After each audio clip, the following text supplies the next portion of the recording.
سامنے محترم، اس علاقے میں یہ جامع مسجد بہت خوبصورت مسجد، یہ آپ کے لیے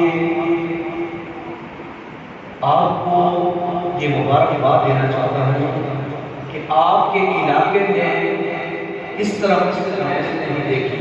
یہ پہلی مسجد ہے ماشاءاللہ، اچھی ٹائل کا انتظام، اور یہ اچھے اچھے لوگ بھی بیٹھے ہیں کہ آپ کی خوش قسمتی ہے۔ تو اللہ رب العزت آپ کا آنا اللہ رب العزت اپنی بارگاہ میں قبول فرمائے۔ سامعین محترم، میرے پیارے دوست حضرت علامہ مولانا قاری محمد اسلام مدنی صاحب وہ تشریف فرما ہیں، میرے بعد ان کا خصوصی بیان ہوگا۔ ماشاءاللہ بہت ہی اچھی گفتگو کرتے ہیں اور اس علاقے کی شان بھی ہے اور مان بھی ہے۔ ان کا بیان میرے بعد ہوگا، تو سادات اکرام شاہ صاحب کی تشریف فرما ہیں، ان سے اجازت لیتے ہوئے میں اپنی گفتگو کی طرف چلتا ہوں۔ سامنے محترم، محبت کے ساتھ بیٹھنا ہے، چند منٹ کی گفتگو ہے، تقریباً 10 منٹ میں انشاءاللہ بیان ہے اس کو ختم کروں گا۔ حضرت عیسیٰ علیہ السلام اللہ کے بہت بڑے نبی ہیں، اور حضرت موسیٰ علیہ السلام کی بہت شان ہے، اور اس کے بعد حضرت یوسف علیہ السلام کی بہت بڑی شان ہے۔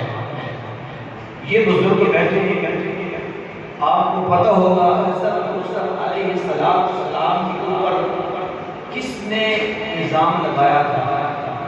کسی کو پتہ ہے؟ زلیخا نے آپ کو نظام لگا دیا۔ حضرت یوسف علیہ السلام کے دور کے اندر یہ کافی ساری چھا گئی، اناج ختم ہو گیا، لوگ بڑے کھانے پینے کے لیے کچھ چیز نہیں ہے، لوگ بڑے پریشان ہو گئے۔ لوگوں نے سوچا اب کیا کرنا چاہیے، تو لوگوں نے مشورہ دیا کہ حضرت یوسف علیہ السلام کی بارگاہ میں جائیں، ان کی بارگاہ میں دعا بھی لیں اور ان سے اناج بھی لیں۔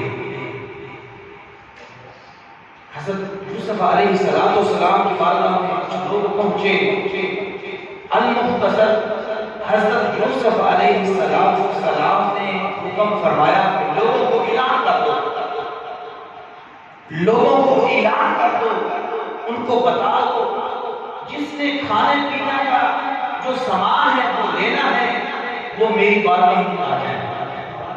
یہ کون اعلان کر رہے ہیں؟ مجھے بھی پتہ چلے آپ بیٹھے ہوئے ہیں۔ حضرت یوسف علیہ السلام یہ بیان کر رہے ہیں کہ جس نے کھانے پینے کے لیے سامان لینا ہے وہ ایک لین بنائے، اس لین میں کھڑے ہو جائیں، اور حکم کیا ہوا؟ ایک شخص کو ایک ہی توڑا دیا جائے گا۔ سمجھ آ رہی ہے؟ ایک شخص کو ایک ہی سامان کا توڑا دیا جائے گا۔ لین لگی ہوئی ہے اور لوگ بہت زیادہ اکٹھے ہو گئے، اپنی باری کا انتظار کرتے رہے۔ اس لین کے اندر ایک نوجوان شخص تھا اور شرط یہ لگائی ایک بندے کو ایک ہی توڑا ملے گا، ایک بندے کو ایک ہی توڑا ملے گا سامان کا۔ یہ شرط لگا دی گئی۔ اس صف کے اندر ایک نوجوان آگے بڑھا اور حضرت یوسف علیہ السلام کے جو سپاہی تھے، جو خادم تھے، ان کی بارگاہ میں وہ نوجوان عرض کرتا ہے، اس سپاہی سے کہتا ہے کہ میری ایک درخواست ہے، اگر یہ اللہ کے نبی کو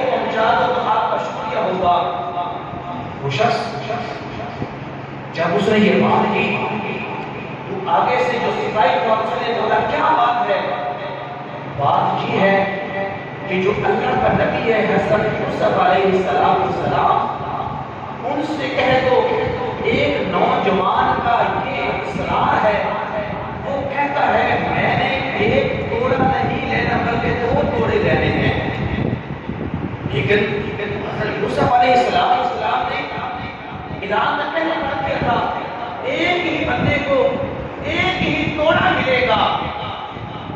تو جب یہ پیغام وہ شخص دے کر حضرت یوسف علیہ السلام کی بارگاہ میں پہنچا، حضرت یوسف علیہ السلام نے کیا کہا کہ اس نوجوان کو مل کر بلایا جائے اور بلایا گیا۔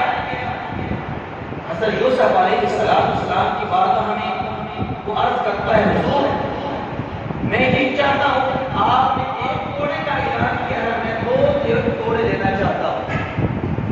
حضرت یوسف علیہ السلام نے فرمایا آپ کو پتا ہے میں نے یہ اعلان کر دیا ہے ایک بندے کو ایک ہی توڑا ملے گا، تمہیں 2 کیسے میں توڑے دوں؟ اللہ اکبر۔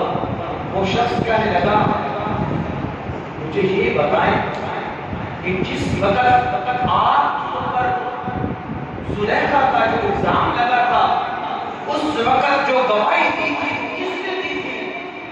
حضرت یوسف علیہ السلام فرمانے لگے ایک بچہ تھا، اس بچے نے گواہی دی تھی۔ اور وہ نوجوان کہنے لگا اگر وہ بچہ آج آپ کے سامنے آ جائے کیا پھر 2 توڑے مل جائیں گے؟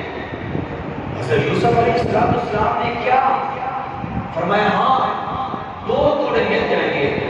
تو کیا ہوا؟ وہ نوجوان شخص کہنے لگا جس وقت زلیخا نے آپ کے اوپر الزام لگایا تھا اس وقت جو گواہی دی تھی وہ میں بچہ تھا۔ وہ کیا کہتے ہیں؟ وہ میں بچہ تھا جب میں نے گواہی دی تھی۔ اللہ اکبر۔ ذرا سماعت کریں اور محبت کے ساتھ سنیں۔ حضرت یوسف علیہ السلام فرمانے لگے لوگوں اس کو 1 توڑا بھی دے دو، 2 بھی دے دو، یہاں تک 30 توڑے دے دو۔ اس حساب کے اندر ایک نوجوان عرض کرتا ہے حضور آپ نے تو ایک کا وعدہ کیا تھا کہ اعتراض نہیں ہے بلکہ یہ سوال ہے آپ نے اس کو 2 توڑے کیوں دے دیے بلکہ زیادہ کیوں دے دیے؟ اللہ اکبر۔ حضرت یوسف علیہ السلام فرمانے لگے اس بچے نے اس نوجوان نے میری پاکی کی گواہی دی اس لیے میں نے اس کو یہ توڑے دے رہا ہوں۔ تو غیر سے آواز آئی اے یوسف جو تیری پاکی کی گواہی دے اس کو دنیا کو بڑا مار کر دیتا ہے، جو اللہ اور اس کے رسول کی پاکی کی گواہی دے گا میں دنیا میں اس کو بڑا مار کر دوں گا خلافت میں مارا کر دوں گا۔ اللہ اکبر کی آواز آئی گھر سے کہ جو اللہ کی پاکی بیان کرے گا اور جو مصطفیٰ کی پاکی بیان کرے گا میں اس دنیا میں اس کو مالا مال کر دوں گا، کل آخرت میں اور حشر میں اس کو مالا مال کر دوں گا۔ سارے محترم آج ہمارے ٹیم ہے آپ کے سامنے قرآن مجید سورہ حجرات کی پہلی آیت مبارکہ جو میں نے آپ کے سامنے پڑھنے کا جو شرف حاصل کیا ہے اس میں اللہ رب العزت اپنے محبوب کا ادب بتا رہا ہے۔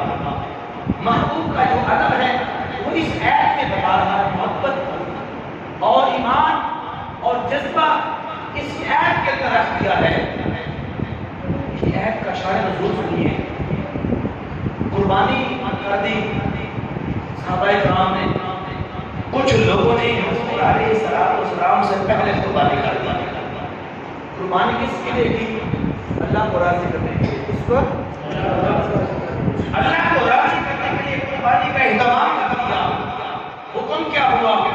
اے لوگوں جنہوں نے حضور علیہ السلام سے پہلے قربانی کر دی ہے ان سے کہہ دو تمہاری جو قربانی ہے وہ قابل قبول نہیں ہے، لہذا دوبارہ آپ قربانی کرو۔ کیوں؟ تم نے مصطفیٰ سے پہلے قربانی کو کر دیا ہے، اس لیے تمہاری جو قربانی ہے وہ قابل قبول نہیں ہے۔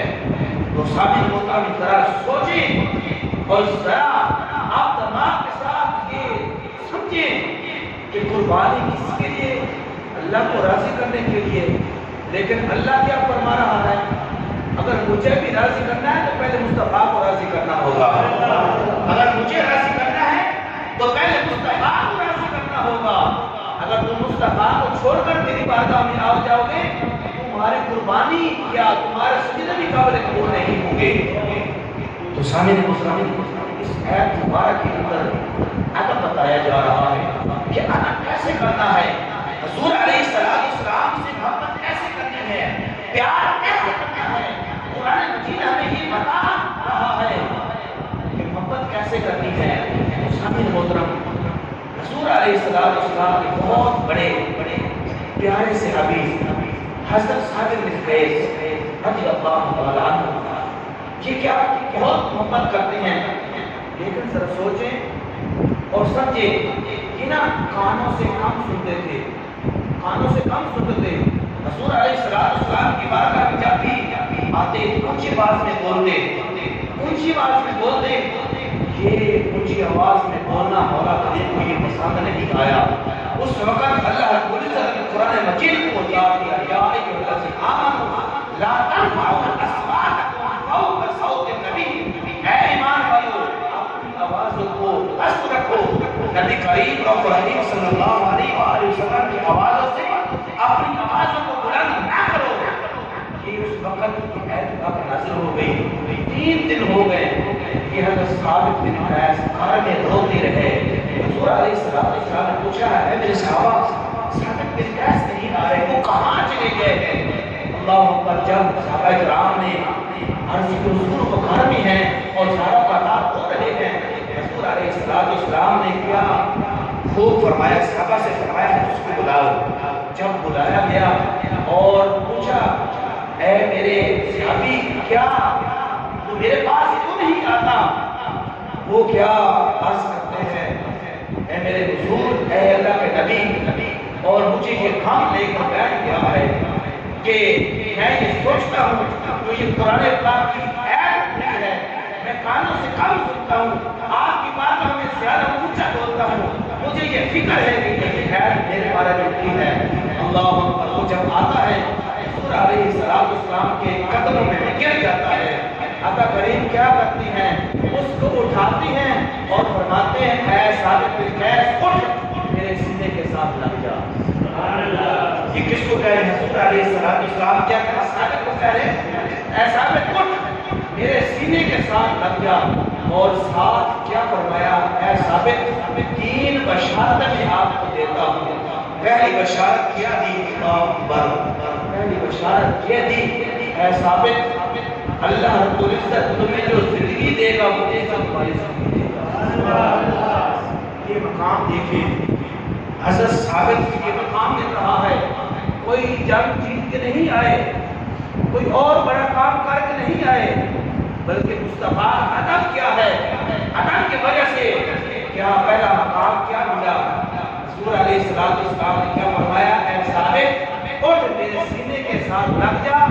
پہلا مقام یہ ملا وہ کہ اے ثابت اللہ رب العزت تمہیں جو زندگی والی جو زندگی دی ہے عزت والی دے گا.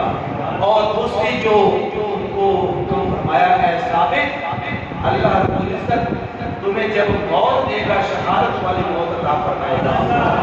اور تیسری خدا کی قسم جو فرمایا حضور علیہ السلام نے فرمایا اے ثابت اٹھ میرے سینے کے ساتھ لگ جا, اور فرمایا تو بغیر حساب و کتاب میں جنت میں داخل ہو جائے گا. محبت دیکھی, عقیدت دیکھی. حامد محترم صحابہ کرام نے ادب کیا حضور علیہ السلام کا. ادب کے اندر ان کو مقام کیا ملا. تاریخ کی کتابوں میں, احادیث کی کتابوں میں یہ لکھے پڑے ہیں. آپ ذرا مطالعہ کر کے دیکھیں کہ محبت مصطفیٰ اور ادب مصطفیٰ ہے کیا. آپ ذرا سوچیں, آپ لاکھ نمازیں پڑھیں, سجدے کر لیں, سب کچھ کر لیں, اگر دل میں ادب مصطفیٰ نہیں ہے تو تمہاری نمازیں پڑھنے کا کوئی فائدہ نہیں, تمہاری زکات دینے کا کوئی فائدہ نہیں. اگر تم مصطفیٰ کو راضی کر لو گے خدا کی قسم خدا بھی راضی ہو جائے گا, مصطفیٰ بھی راضی ہو جائے گا. اللہ کی بارگاہ میں دعا ہے خالق کائنات ہم سب کو ادب مصطفیٰ کرنے کی توفیق عطا فرمائے، اور ادب ہمیشہ جو کرتا ہے وہ ہمیشہ کامیاب ہوتا چلا جاتا ہے۔ اور اللہ رب العزت ہم سب کو بھی ایک دوسرے